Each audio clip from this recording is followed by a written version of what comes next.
is ginto. Pangalawa, silver. So dito sa dalawa na to, dito natin kukunin ang nisab ng pera. Sa dalawa na yan, kukunin natin ang nisab ng pera. Dito natin malalaman kung magkano ba ang pera na dapat meron ka para maobligahan ka ng magbigay ng zakah. Kasi wala namang pera na yun. Wala po tayong tinatawag noon na piso. Wala po tayong tinatawag na real, dollar o any currency. Wala pong pera na ganyan noon. Naintindihan? Wala pong pera na ganyan noon. Kaya naman, paano natin bibigyan ng zakah ang piso, real, dollar na wala naman noon? Porsyento. Yes, paano natin ngayon? Yan yung aalamin natin kung ang perang mayroon ka may zakah o wala. Yung sahod mo ba may zakah o wala. Okay, dito na yung aalamin. Ngayon, itong ginto na to at saka silver, ito yung pera noon. Pero anong tawag dyan noong time? Anong tawag dyan? Ang tawag dyan noon, nakikita no? Okay. Ang tawag noon sa ginto ay dinar. Ang tawag sa ginto noon ay dinar. Naintindihan? Ang tawag sa ginto ay dinar. Ang tawag naman sa silver ay dirham. Pera ng ano, pera ng doon.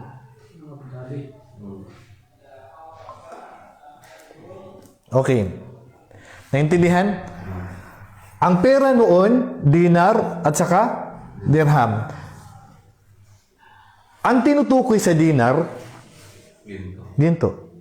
Ang tinutukoy sa dirham, so dapat malaman ninyo. Ngayon, meron din tayong tinatawag na dinar at saka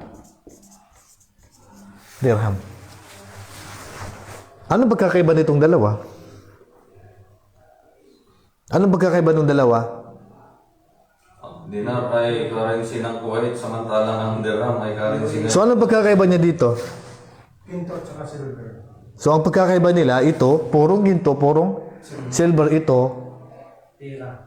wala siyang, walang presyo yung Pag napunit, palitan. Naintindihan? Pag napunit, papalitan, pwede kang gumawa uli. Pero ang ginto, pwede bang gumawa uli ng ginto? Hindi ka pwedeng gumawa ulit ng... Kailangan maghanap ng... Kasi ito may presyo. Kahit mapunit, kahit maputol, may halaga pa rin. Ang papel, ang dinar, ang dollar, pag napunit, ang pagkakaiba nila, pag ang pera, pag pinunit-punit mo yan, may pupulot, wala na. Ang ginto, pag nadurog, may pupulot, wala. Kita niyo pagkakaiba. Yun ang pagkakaiba ng pera noon at saka na pera ngayon. So gusto kong may unawaan nyo na mabuti. Kasi meron ditong ibang pagkaunawa sa panahon natin ngayon. So intindihin nyo na mabuti. Ang pera noon, dinar, at yun na yung ginto. Ibig sabihin, ang pera na tumatakbo noon, purong ginto at saka purong silver. Nagets nyo? Pagbibili ng pagkain, ang dala sa time ng Propeta sallallahu alaihi wasallam, purong ginto at saka purong silver, kaya lang tinatawag na, anong tawag? Dinar at dirham. Ang tawag noon. Ibig sabihin, pag bibiling ko yung tamar mo, ang gagamitin kong pera ay ginto. Pero ang tawag dyan, ilang dirham? Puro. Naintindihan? Ito yung umiikot na pera noon. Dinar at saka dirham. Dahil dito, sabi ng Propeta sallallahu alaihi wasallam na kapag umabot ang dirham mo, kapag umabot ang dirham mo noon sa halagang 20, ilang piraso? 20 pieces. Ibig sabihin, ano yan? Sino bang may coins dyan? Meron ba kayo? Oh, ito. Pag umabot na 20 piraso, mithqal, ibig sabihin, siya ay pumasok na sa nisab.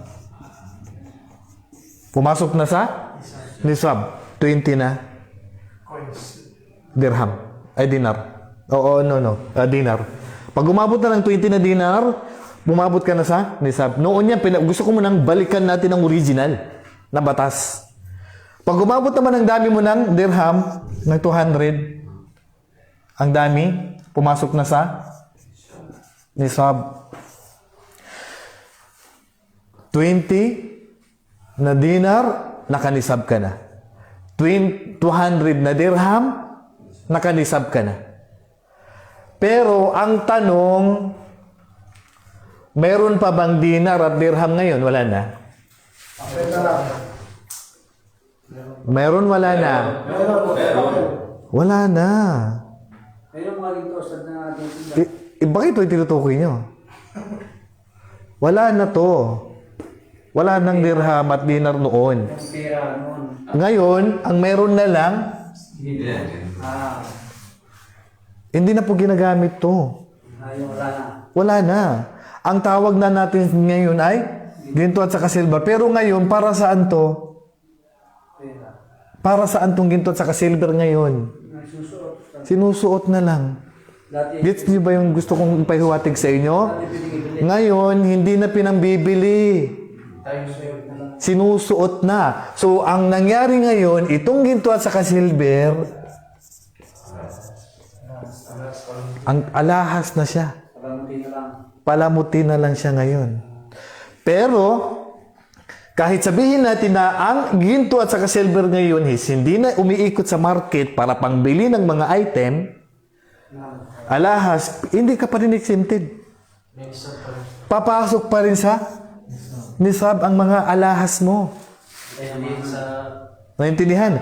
So, ibabalik pa rin natin sa bilang niya. Kaso lang, wala na nga ang bilang. So, nung gagawin natin, pag bumili ka ng ginto at silver, paano mo bibilhin yan? Tinitimbang. So, dahil dito, ang ginto at saka silver ay pupunta siya sa timbang. Naintindihan? Ang tanong, paano ko malalaman na ang 20 na dinar at saka 200 na dirham ay makukuha ko yung timbang niya? Okay? So, tinimbang ito ng mga scholar natin. Nung tinimbang nila, direct to the point, nung tinimbang nila yung dinar, okay, nung tinimbang nila yung dinar to ginto, okay, medyo umiikot na masyadong, malawak yung no? Okay. Tinimbang nila. So, nung tinimbang nila yung ginto ngayon, so 20 pieces, medyo magaan-gaan yun. So, ang kanyang timbang ay 85 grams. 85 grams tong 20 na dinar. Sa time ng Propeta sallallahu alaihi wasallam, take note, estimated lang po yan. Estimated, kasi wala tayo sa time ng Propeta para timbangin natin. Estimated lang nila yan. Yung 20 na dinar is tumitimbang na ginto ng 85 grams. At ang ginto na tinutukoy noon, purong ginto. Purong ginto yung pinambibili noon. Kaso ngayon, may 21 carats, may 22 carats, may 24 carats. So, 24 carats, yun yung 100% na May 18 carats, may 16 carats, 14 carats. Pero, ang tinutukoy dito sa pinag-uusapan natin ay ang purong ginto na 24 carats.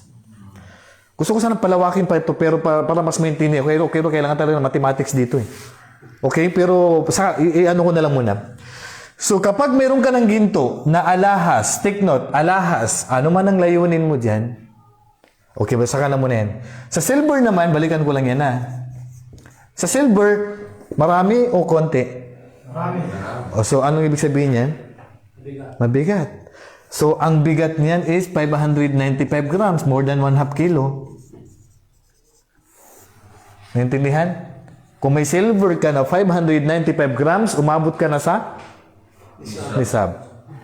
Umabot ka na sa nisab. So, kuwan nyo lang pag hindi nyo maintindihan, So, ang original 20 pieces, yung dinar, ngayon, ginto ng tawag dyan, yung dirham, silver na po yung tawag dyan. So, dahil dito, ginagamit na po, hindi na po pinambibili sa market. Wala pong pupunta ng bakalan ang bibili niya. Ginto. Sabi niya, ay, para saan yan? Pero kung okay, wala problema. Pero palitan na mangyayari sa atin. Sabi mo, palitan mo ng yan. Hindi naman yan pera. Okay? So 85 grams at saka silver is 595 grams. Yan ang nisab ng ginto at saka silver. Ngayon, kapag may alahas kang ginto na umabot ng 85 grams, na obligahan ka nang magbigay ng zaka. Pag mayroong kang silver na umabot ng 595 grams, na obligahan ka nang magbigay ng zaka. Pero hindi pa ura-urada. Ano yung panghuling kondisyon na binanggit natin? Ano pa? Basahin nyo. Kaya babalikan nyo yung kondisyon eh. Kondisyon. Anong sabi dyan? Anong ibig sabihin ng hawlanil hawl? Yearly. Isang taon. After 1 year, pag nagkaroon ka ng 85 grams ngayon, na umabot na yung naipon mo ngayon, saka mo bibigyan ng zaka, pagkalipas ng 1 taon mula nung nahawakan mo. Hindi agad-agad magbibigay ka. Kung gusto mo mag-advance, pwede. Pero naobligahan ka, hindi. 85 grams, 595 grams. Dito nagkaroon ng opinyon ang mga ulama. Paano kung ang ginto na yan o silver na yan na alahas ay ginagamit lamang ng mga babae sa okasyon, program, any occasion, kasalan, reunion, akika, ano ng mga babae? Naka-akika yan, mashallah. Yung iba, hindi na makaano kasi ang bigat-bigat ng alahas. Hindi na makita yung kamay. Normal sa mga babae. Normal sa mga kababaihan na ano magtawag doon? Paligsahan. Padamihan ng alahas. Yung iba, mahihiya na ilabas yung sing-sing niya. Bakit? Yung iba, ang taki ng... Oo. Yung iba, hindi naman, yung hikaw, pagkita dito yung hikaw. May iba dito ang haba ng... So, ganun yung mga babae. Naintindihan? So, sa mga babae, mayroon sa kanila na nagtatago ng sing-sing, ay nagtatago ng ginto o silver para lamang sa okasyon. Ang tanong dito, naobligahan pa rin ba silang magbigay ng zaka kahit anong layunin mo sa ginto at saka silver na yan, kahit na inegosyo ko man yan, itago ko man yan, o gamitin ko sa equation, bibigyan ba ng zaka? Ang pananaw ng karamihan sa ulama, kapag ang alahas na yan is ginagamit sa mga okasyon, walang zaka. Pananaw ng karamihan sa ulama. Naintindihan? Pero, para kay Imam Abu Hanifa, rahimahullah, may zaka. Para kay Imam Abu Hanifa, anumang layunin mo sa ginto na yan, sister, ginagamit mo man yan sa okasyon, mayroong zaka at sinang-ayunan din ito ng huling scholar natin, like halimbawa ni Sheikh bin Baz, rahimahullah, na ang ginto, kahit ano pang layunin mo dyan, mayroon pa ring zaka.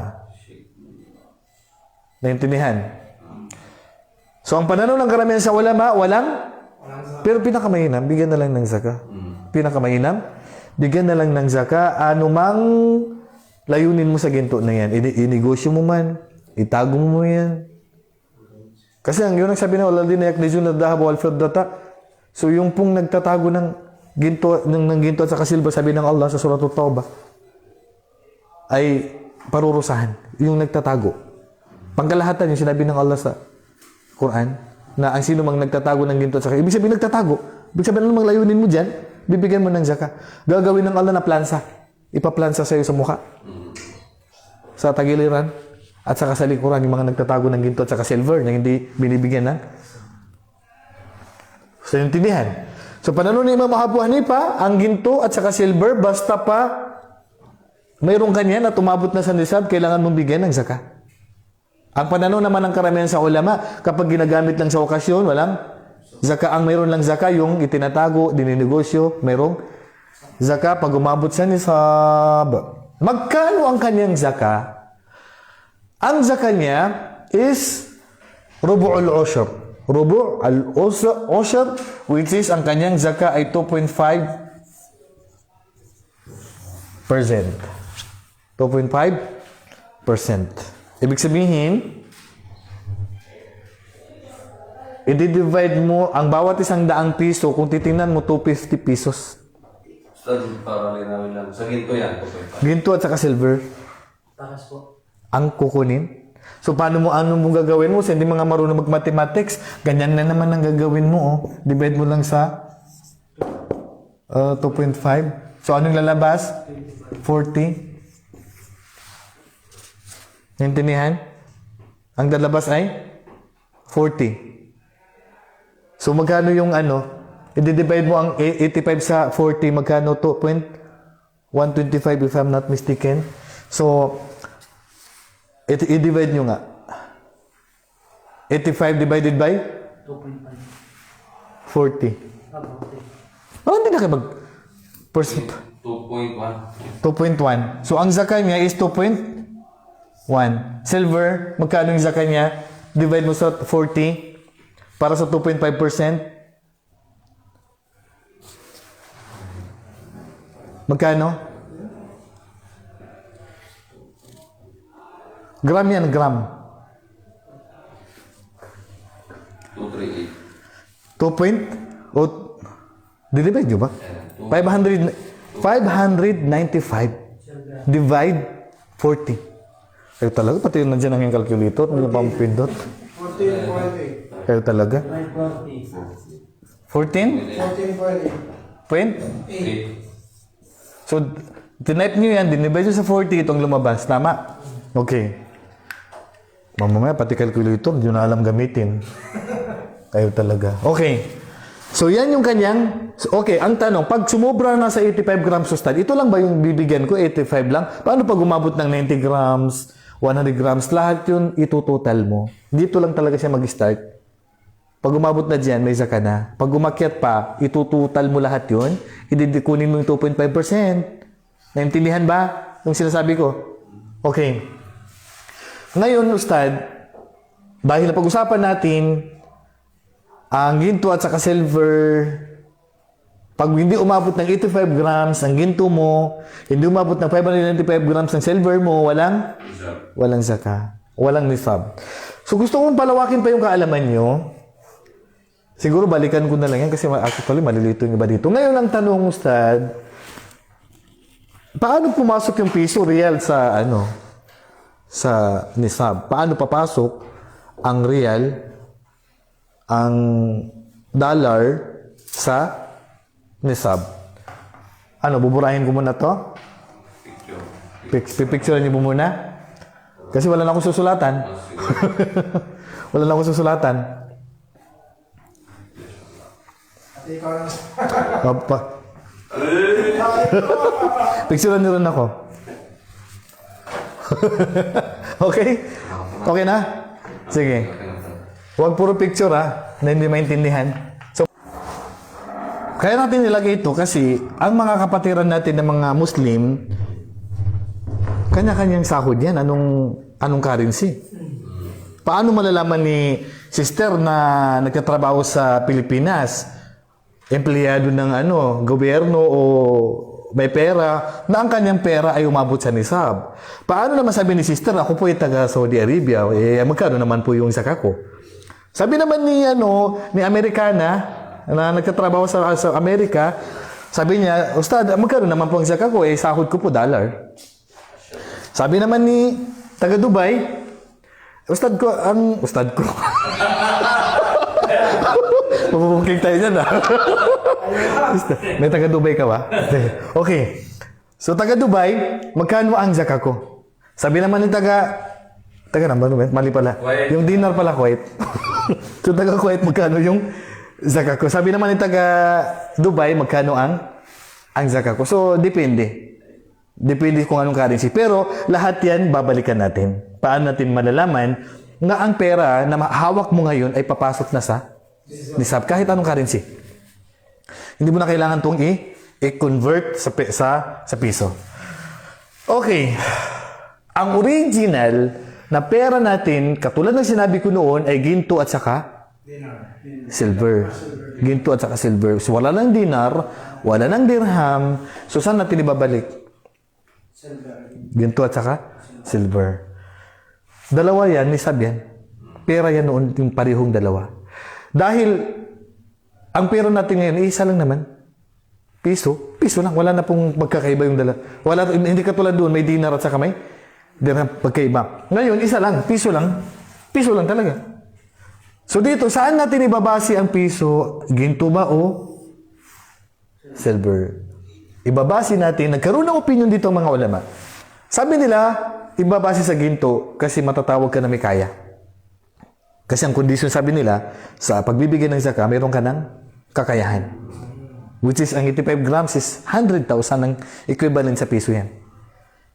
Pero, ang pananaw naman ng ilan sa mga ulama, hindi ang kondisyon dyan, kailangan may kaya ka. Ang kondisyon dyan, umabot ka na sa nisab. So, parehong dalawa na yan is nakanisab. So, dahil dito, ibabase natin ang piso sa pinakamababa sa kanila kasi nakanisab lahat eh. Pag ito tinanggap mo, i-reject mo ito. Hindi naman pwedeng i-reject mo yan. So, kukunin natin pinakamababa. Ang pinakamababa ngayon sa dalawa ay silver. So, 595. So, ibig sabihin, sa mga nagtatanong kung paano ko malalaman na ang aking sahod o pera ay umabot na sa nisab, dito natin ibabase saan? Sa silver. Kaya kahit kayo tanungin, brother, sisters, lagi mo dyan ibabalik ang nisab sa 595 grams. Paano ko ngayon malalaman na yung sahod ko ay umabot na sa nisab? May mga mali na sumagot noon. Hanggang ngayon, may mga nag-i-issue pa rin. Di ba binanggit natin kanina, ilang piraso ng dinar? 200 na dirham pala. 200 na dirham. Ang tinutukoy dito, purong silver sa time ng propeta sallallahu alaihi wasallam. Hindi naman pwede na kunin mo yung 200, tapos i-multiply mo sa presyo ng dirham. Yan yung mali ngayon. Magkano ba ang dirham ngayon? Halos pareho din sa real. Kunti lang din ang Mga 14 pesos? 15? 16, mga 16. Mga 16 ang dirham? Alam nga naman na isa 16 mo yan. Tapos i-multiply mo sa 200. Ibig sabihin, ang ano mo ngayon, magkano ba? Pag i-multiply nyo nga. 200 kayo.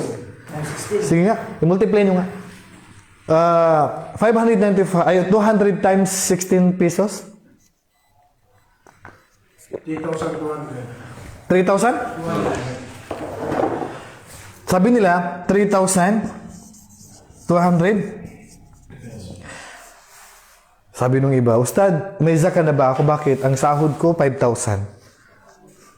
Nagbibigay na yung iba ng zakah dahil ang pera niya ay 3,200 kasi minultiply niya yung time ng propeta sallallahu alaihi wasallam na dirham sa dirham ngayon. Ang layo naman para ibase. Bakit pareho ba yung dirham noon at saka dirham ngayon? Kaya nga gusto kong maintindihan nyo na maunawaan nyo, bakit yung iba nagbase naging 3,000 na lang na ang pera niya makanisab na? Napakaliit lang. Purong gintong pinag-usapan nung. Purong silver ang pinag-usapan. Puro ba yung dirham na yan sa Dubai? Pag pumunta ko ng Dubai, anong hahawakan kong pera? Ha? Papel. Papel o silver? Papel. Paano? Kaya nga walang pagpapariho. Shatta na ba'y nadalik? Walang pagkakapariho sa dirham ngayon at saka dirham noon. Ang layo. Kaya dapat i-convert muna natin. 'Di ba? Naintindihan nyo? Para ano? Kasi may naghahatol na ganito daw. Paano mo gagawin na 3,000 nakanisab ka na? Hindi naman na tinutukoy ng propeta sallallahu alaihi wasallam yung dirham na yun sa Dubai. Di sana natatalakay na dito na ang zakah natin ay nakabali sa dirham ng Dubai. Wala pong scholar na nagsabi na ang zakah natin ngayon na dirham at saka dinar ay ibabase sa Kuwait at ibabase sa Dubai. Naintindihan? Okay. 595 grams. Dito natin tingnan nyo nga sa Google. Silver price in the Philippines. Philippines ka muna. Kunin mo natin sa piso. So, ang gagawin po ng mga nanonood sa atin, may nanonood ba? Baka wala. Meron po. 80 na, madami na. Today. Okay. Sa mga nanonood sa atin, punta lang kayo sa website. I-search nyo ang live silver price. Oh, basta silver price live price. yung live na price niya sa kasalukuyan, magkano ang per gram ng silver? Magkano dyan? Magkano? Ang per gram ngayon ay 60.63. Mataas na. So, tingnan niyo po. Okay, ang silver ngayon, per gram, ang silver ngayon per gram is 60.63. 60.63 pesos per gram ng silver. Ito ang presyo ng silver ngayon sa market. Ngayon yan. Kaya naman, paiba-iba ang nisab sa pagbabago ng presyo ng silver. Okay, ngayon, i-multiply natin ang 60.63 sa 595 grams, magkano? Sige nga, i-multiply nyo nga. 36,074. O, kita nyo So, ang gagawin natin, bunahin ko dito sa taas.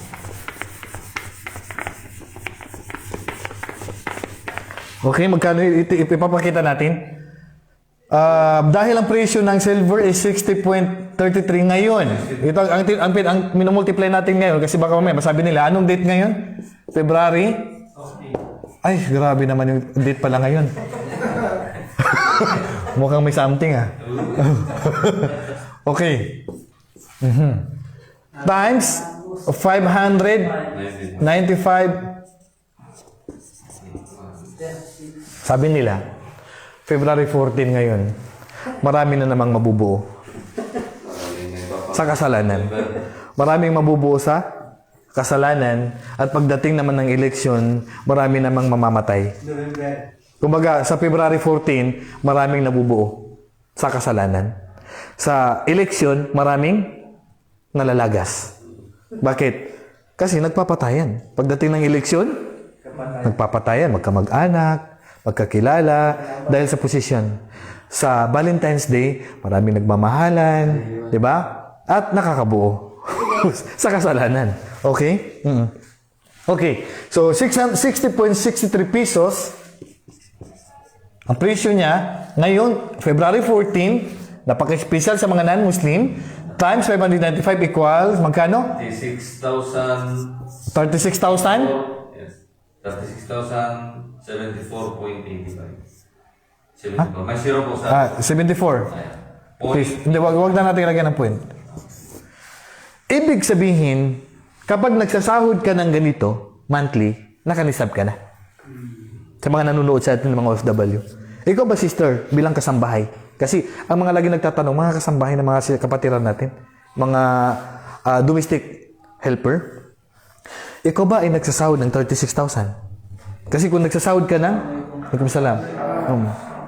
kung nagsasahod ka ng 36,000, nakanisab ka na. Pero kung sahod mo lang 15,000, 20,000, 25,000, 30,000, wala kang zaka. Buwan-buwan yung stab. Hindi buwan-buwan ang pagbibigay ng zaka. Yearly. Kaya lang, kailangan umabot sa nisab yung stock na pera mo na nakatago. Hindi na nabawasan. Naintindihan? Kailangan, ang naka-stock na pera mo, kailangan ganito kalaki, hindi na babawasan. Kasi kung nabawasan, hindi ka magbibilang ng isang taon. Halimbawa, may pera ako ngayon na 100,000, sobra-sobra sa nisab. Tama.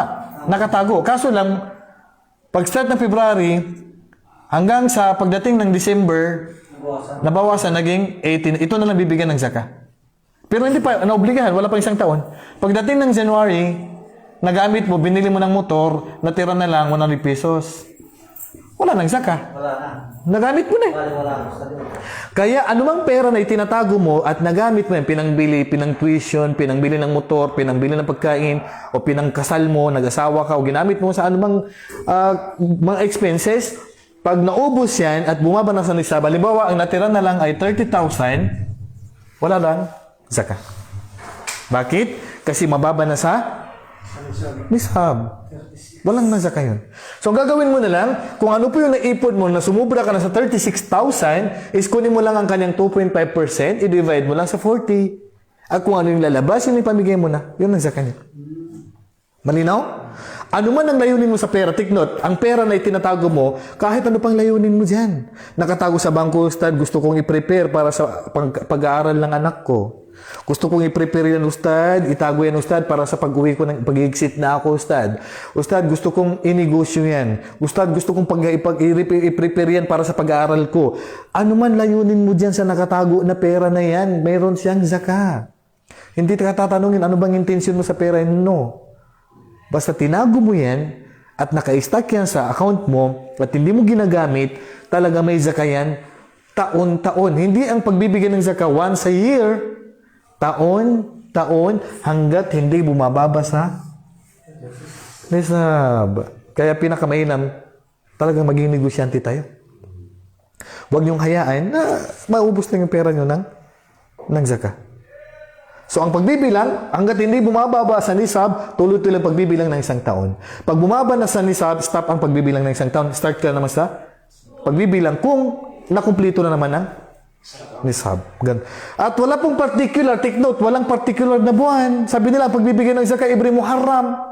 May nagsabi na, Ustad, magbibigay lang ba ng zaka, Ustad, every Muharram o every Ramadan? No.